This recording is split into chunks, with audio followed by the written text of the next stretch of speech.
বছরের শেষ পূর্ণিমা 4 December, 4 December, এই দিনটাকে কাজে লাগিয়ে আপনি আপনার জীবনের বড় পরিবর্তন আনতে পারেন। কি করতে হবে? প্রথমে 1 মুঠ মুসুর ডাল নিলেন, 1 মুঠ মুগ ডাল নিলেন, 1 মুঠ চানার ডাল নিলেন, 1 মুঠ চিনি নিলেন এবং চাল, ভাঙা নয় গোটা চাল 1 মুঠ নিলেন।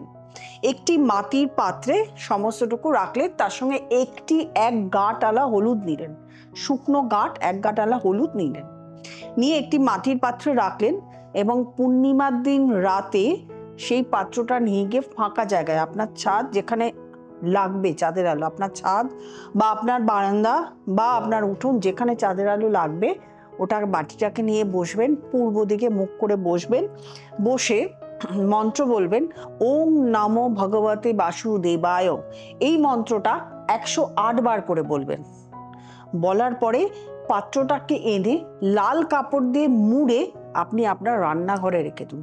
দেখুন, আপনি এই বছরের শেষে করলেন, ফল পেয়ে যাবেন সামনের বছরের মধ্যেই।